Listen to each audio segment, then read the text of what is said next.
Saya mau nanya waktu itu, Syekh, ente tahu nama ruh, dalilnya mana? Ada nggak ulama terdahulu yang ngomong nama ruh? Jadi dulu saya termasuk meragukan nama ruh, ya, termasuk yang meragukan nama ruh. Dan itu kepala saya mau pecah, Pak, mau ngomongin masalah nama ruh. Karena selama ini saya belajar thoriqah, saya asli belajar thoriqah dan dapat ijazah kemursyidaan. Beda dengan orang di luar sana yang anti dengan masalah ini, dia belajar thoriqahnya cuma lewat kitab atau cuma baca rotib-rotib aja, nggak pernah suluk 40 hari, nggak pernah suluk sekian hari, nggak pernah ikut suluk tarekat apa. Saya ngikutin dan emang nggak ketemu dalam kitab-kitab yang pernah saya baca.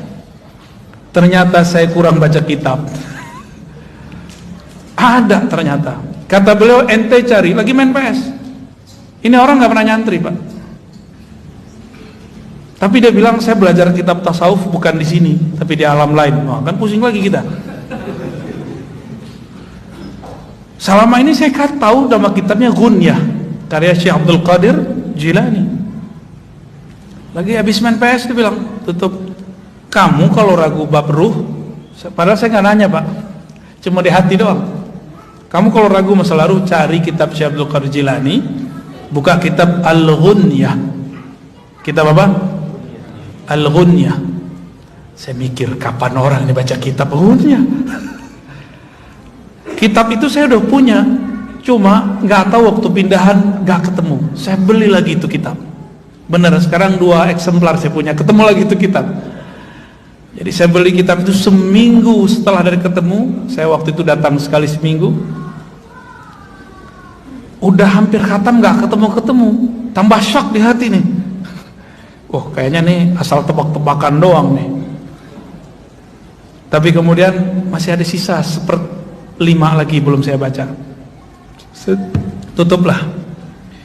Kirim dulu Fatihah ke Nabi sallallahu alaihi wasallam. Al-Fatihah li ruhin Nabi sallallahu alaihi wasallam. Lalu saya Fatihain juga beliau yang bilang itu. Kalau ente benar nih pasti ketemu langsung nih. Benar, saya buka ketemu halaman itu langsung.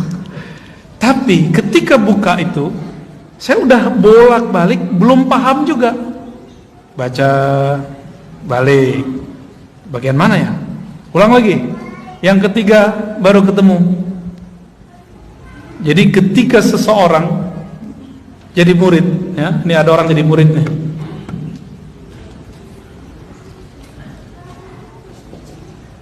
Murid itu bahasa Arab, artinya yang berkehendak mengenal Allah. Udah jadi bahasa Indonesia ya? Ini pertanda bahwa dulu yang jadi guru di negeri ini adalah para sufi. Ya. Murid ini jika sudah mengenal Allah, maka Allah lah yang mengenalkan dirinya. Disebut murad. Ini torikot lama di zaman dulu.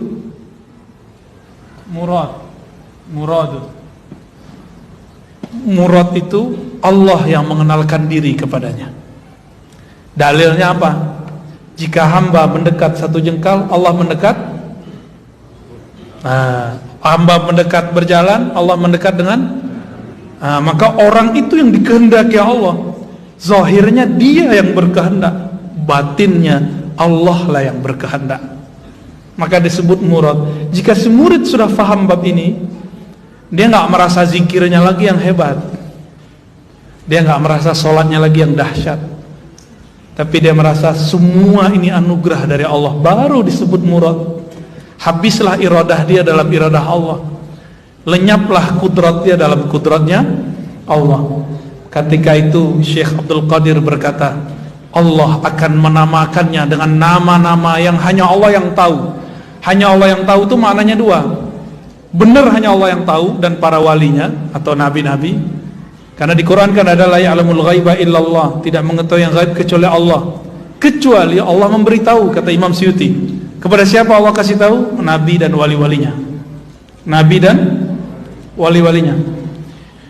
Di situ ada kalimat Allah akan menamakan orang ini dengan nama-nama yang hanya Allah lah yang tahu. Makna keduanya, nama-nama itu banyak, hanya Allah yang tahu berapa banyak nama itu. Ternyata ini kan teman kita nih, Bang Dodo, juga berguru kepada Syekh Hisham. Kata Syekh Hisham juga sama ya. Satu orang bisa punya nama lebih dari satu. Syekh Hisham Kabani, tahu Syekh Hisham Kabani, murid Syekh Nazim. Syekh Abdul Qadir ngomong gitu loh. Ya. Allah akan beri lakop dia dengan lakop itu gelar yang hanya Allah yang tahu. Bisa berarti hanya Allah yang tahu dan para walinya, atau hanya Allah yang tahu berapa jumlah daripada gelar-gelar tersebut. Gitu. Dari itu semuanya gelar-gelar dan nama-nama makom dan ma'rifat. Disitulah saya kemudian tambah tasdik. Itu belum tasdik bener, masih proses ya, bertahap. Maka teman-teman, apa yang diragukan oleh kawan-kawan saya para asatidz sekarang, saya memaklumi dan saya tidak marah ya. Jadi antum, para dai, para masyayikh, mungkin sebagian habaib yang meragukan ini, saya tidak akan marah, saya tidak akan suudzon. Mungkin ada bahasa saya yang belum lengkap yang saya sampaikan sehingga antum ingkar, dan saya tidak akan marah. Maafkan jika ada kalam yang kurang pas. Maka sekarang saya buka kitabnya itu. Sebenarnya kalau mengikuti kajian saya dari awal, di Ribat kita sudah buka ya, di Ribat sudah lengkap. Ada ngikutin channel Ribat? Ikutin yang awal-awal. Yang awal-awal itu masih ada kajian tentang kitab yang menyebutkan nama ruh. Bahkan kita tampilkan di situ kitabnya. Ya. Jadi nanti salah satu persoalan yang akan saya dikritik ya, masalah nama ruh. Dan perlu diketahui teman-teman, ini bukan bab akidah. Ini cuma bab tasawuf. Sebagaimana di fikih ada perbedaan, di mazhab Asy'ari ada perbedaan, dalam tasawuf juga ada perbedaan. Kalau tidak percaya, tidak apa-apa.